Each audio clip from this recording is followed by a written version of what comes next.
Plus qu'une question de jours, et la ville de Djougou et son stade flambant neuf seront au cœur de toutes les attractions dans le département de la Donga. Ici, les travaux sont très avancés. Le taux d'exécution physique est évalué à 92%. La tribune d'une capacité de 3000 places est quasiment achevée avec la pose de la couverture.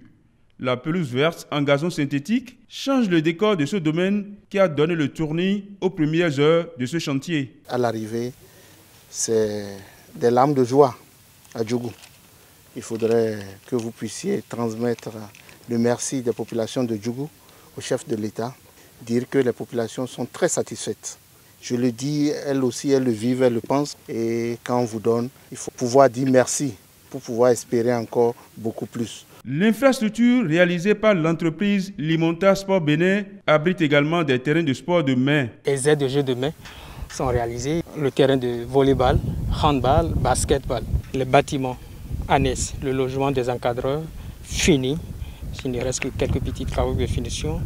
Nous avons reçu la visite d'un expert accrédité de la FIFA qui est venu certifier la qualité des équipements qui sont installés. Des projecteurs géants sont installés pour assurer l'éclairage du stade lors des rencontres sportives programmées en soirée. Le niveau de mise en œuvre qu'on a observé ici est un niveau très rassurant. On voit bien qu'on est avec un partenaire qui est spécialiste des infrastructures sportives.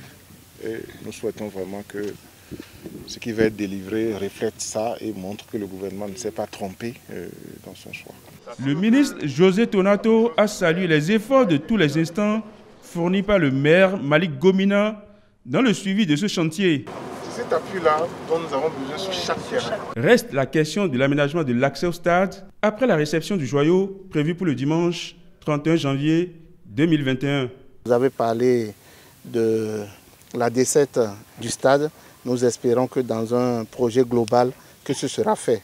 Mais je réitère ici la volonté du conseil communal d'avoir de l'esplanade pour ce stade. La CAF et la FIFA ont dit que c'est la première fois que dans un pays, 22 stades omnisports à la fois, c'est la première fois qu'ils entendent ça.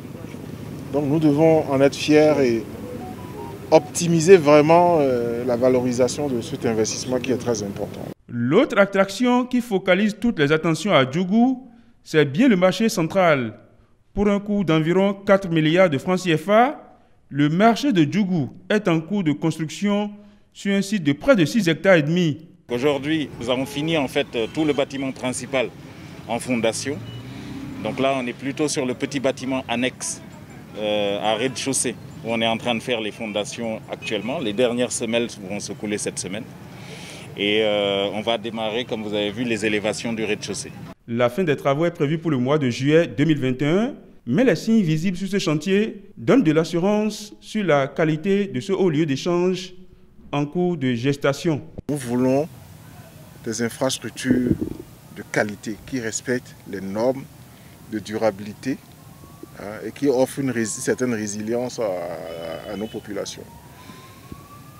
La qualité nous rassure pour que les infrastructures soient solides, durables surtout, durables.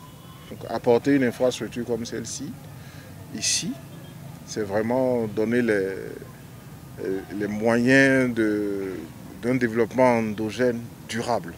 Pour Djougou, ville commerçante par excellence, la mise en œuvre du projet de réalisation de ce marché est une excellente initiative. Je pense qu'on aura un bon marché, un très bon marché dont Djougou a besoin. Et notre souhait, c'est que aussitôt après, pourquoi pas, que d'autres projets aussi de marché puissent naître parce que Djougou, c'est un grand carrefour. À terme, c'est plus d'1 millier d'étals de boutiques avec des places plus confortables et un espace de vente bien aménagé qui seront gracieusement mis à la disposition des femmes de la cité des Pétonies.